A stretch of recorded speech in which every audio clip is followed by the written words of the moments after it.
Heyo and Heidi ho, how you doing, guys? We are doing the Good Witch bag today. We're doing it in the 6x10, so here are the pieces and parts that you are going to need.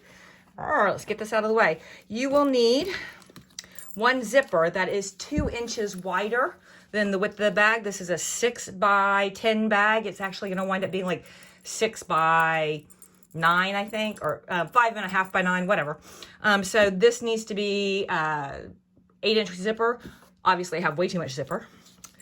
You will need 2 lobster claws, 2 D-rings, or 2 bar rings, or 1 bar ring, 1 D-ring, 1 lobster claw, depending on what you're doing. I'm going to do both the top attach and a side attach. I'm using these really cool bar rings that I got. It's embroidery weight hardware. They're rose gold. Since I'm doing this bag in all whites and pinks, I think that rose gold looks gorgeous. This is embroidery weight hardware that I got from Emporium Threads, so I want to try it out. Give it a test drive. You will need 2 pieces of 1 inch by 2 inch cross grain ribbon. Boom. And then you'll need ribbon for your attachment. You need to cut it by 3 inches. I'm going to use 5/8 inch for the side, and I'm going to go ahead and use 1 inch for the bar rings at the top. Then you will need your vinyl or fabric. For the back vinyl, 9 3/4 by 7 1/4. For the front bottom vinyl, 8 3/4 by 7 1/4, and 1 by 7 1/4. For your lining, you'll need 1 piece that is 9 3/4 by 7 1/4, 8 3/4 by 7 1/4 with a 1/2 inch ironed under, and 2 inches by 7 1/4 with a 1/2 inch folded or ironed under. Go ahead and throw all of this in your machine and run color stop 1. Well, I am 100% not doing anybody any favors because I ran that die line in white on white stabilizer. Don't you hate me?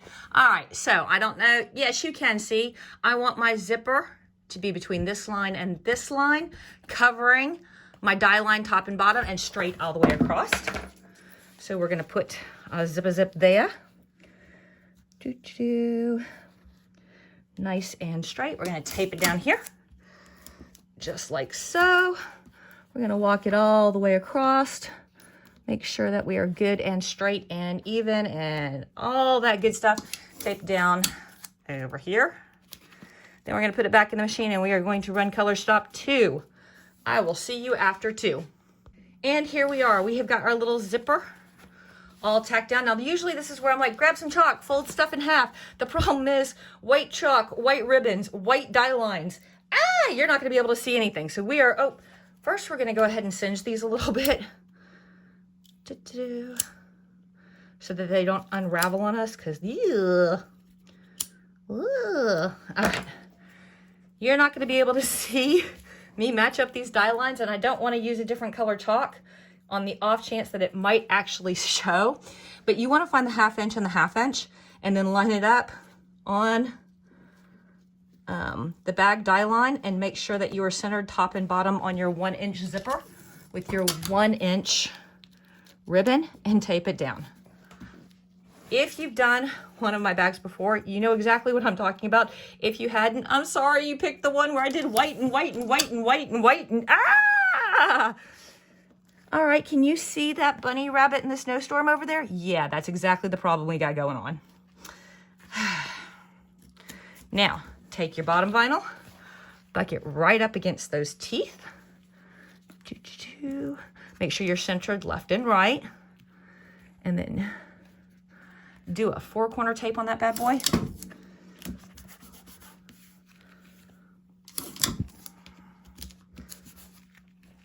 Walk it across. Make sure you're nice and straight. Don't get off.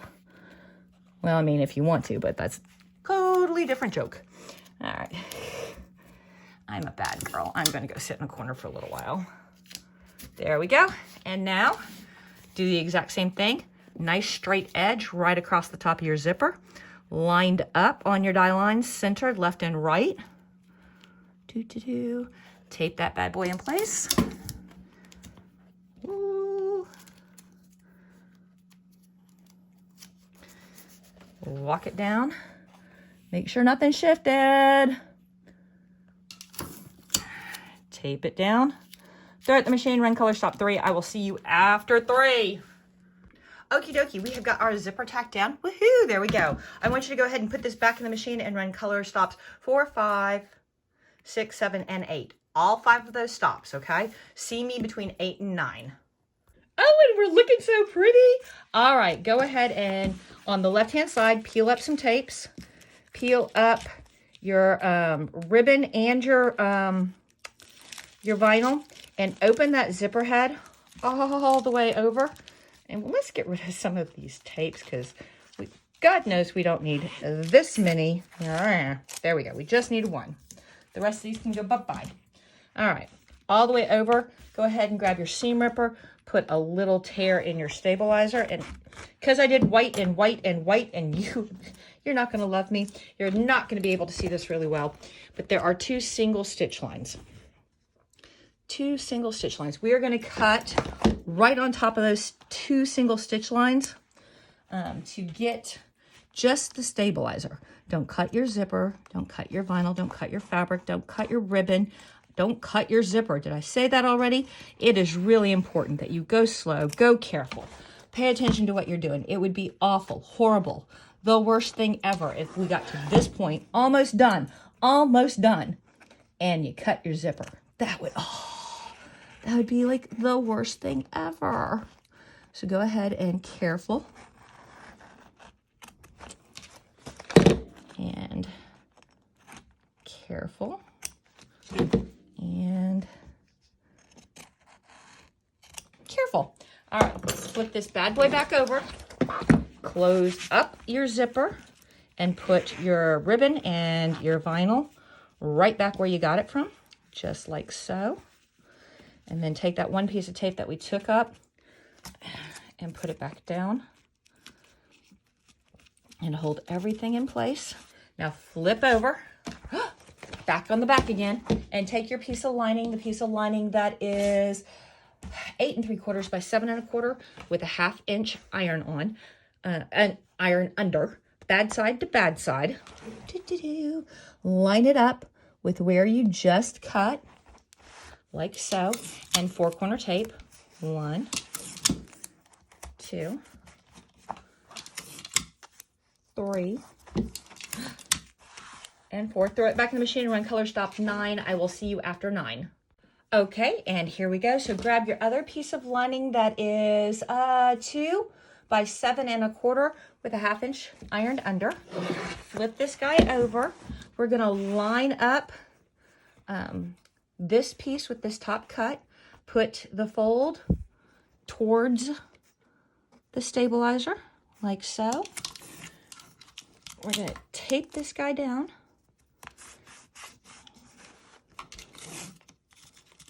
And we are going to put it in the machine and run color stop 10. I will see you after 10. Okay, so if you'll notice, it didn't tack it all the way down. It stopped short. That's because we're going to go ahead and take up this tape and fold this ribbon back, fold the top back, and we're going to open our zipper all the way. How far? All the way.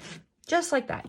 Then we're going to put this back down, make sure everything's lined up exactly how we want it, because it's going to finish this stitch.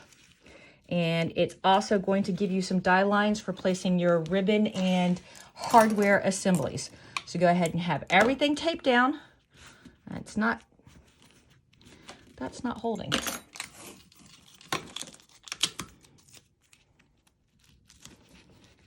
Bet you hold now. There you go. Throw it back in the machine and run color stop 11. Back after 11. And here we go. I don't know if you can see it, but we've closed up our opening and we've got some die lines. So I am going to take first my lobster claw. Ooh, actually, I'm going to singe my ends. Why? So that they don't unravel on me. Save me some pain and agony. And if you're using D-rings instead of bar rings, go ahead and use 5/8 inch ribbon instead of 1 inch ribbon. But I got these really cool bar rings from Emporium Threads, and I want to use them. So fish your ribbon through, line up your raw edges, find your die line, go about a 1/2 inch past your die line, tape down your metal jangly bits. We always tape down our metal jangly bits. And then tape down your raw edges like so. That's not tight. That's tight. Do the same for your top attaches. Fish them through. Line them up. Go about a 1/2 inch past, like so. Tape them top to hold them in place. Tape them bottom so they don't jangle about. Do the same thing over here. 1/2 inch past my die line. Raw edges taped.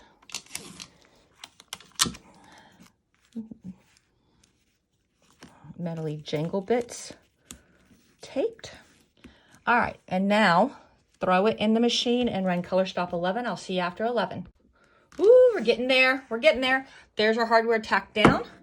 I am going to take the back vinyl and I'm going to put it pretty side to pretty side, and I'm going to line it up and make sure that I have got left, right, top, bottom all covered up.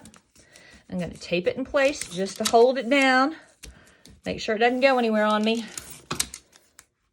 And then I'm going to put it in the machine. I'm going to run color stop 11, and I will see you guys after 11. Ooh, we're almost done. Can you feel it? I can feel it. All right, now flip it over. Take your last piece of lining and put pretty side to pretty side. Line it up so that you're covering left, right, top and bottom die lines. Put some tape on it to hold it in place, because when we flip this back over, gravity, you know.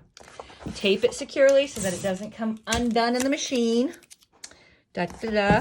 Throw it in the machine, run 14. Do not run 15. 15's a dead stop. I will see you after 14.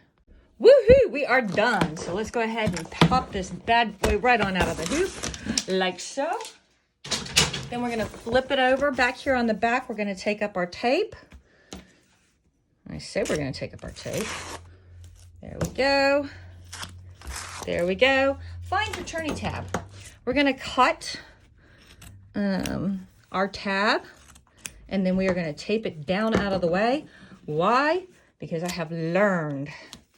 I tell you, I have learned my lesson. Now we are going to trim this bad boy.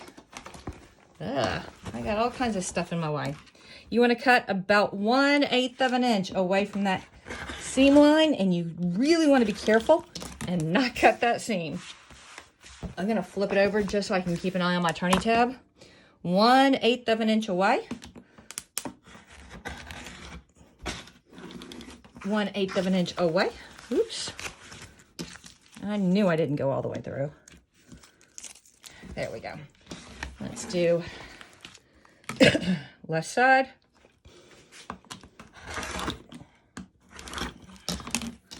And let's do right side.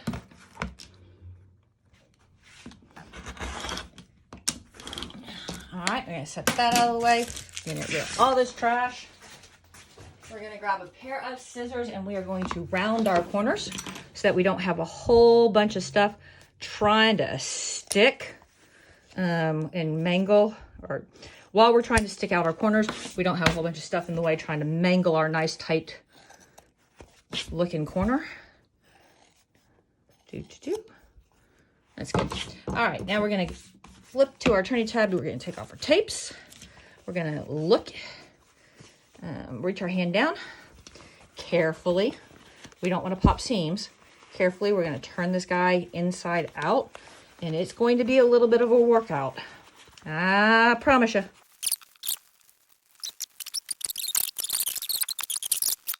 So we're gonna turn both tabs in to the inside, like so. Then we're gonna line up, make sure everything's all straight and even. We're gonna put a couple of little pins in here just to hold things flat while we're working. I say that, but apparently no. The pins are taking a bank holiday.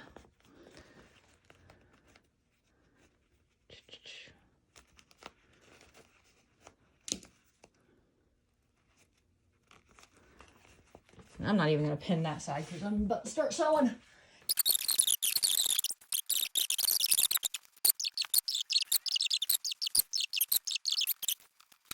Okay, now let's turn this whole bad boy all the way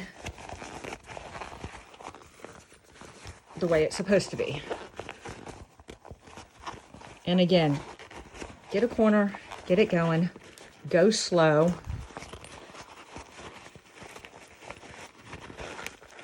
Don't rush, don't tug, don't pull. Just gently work it. Work it. Oh, would probably have been helpful if I had taken off all the darn tapes, huh? Okay. Now we have to go back and we make sure all of our corners are fully pokey-outed, and we run our seams. And like with any vinyl, it's going to have to be trained. So smush it between the mattress for a while. Put some heavy books on it. Put it in the rocker, on the rock recliner, and have your husband sit on it. Or grab yourself some clover clips and some felt and get your seams all lined up, and then clover clip it. There you go, guys. Peace.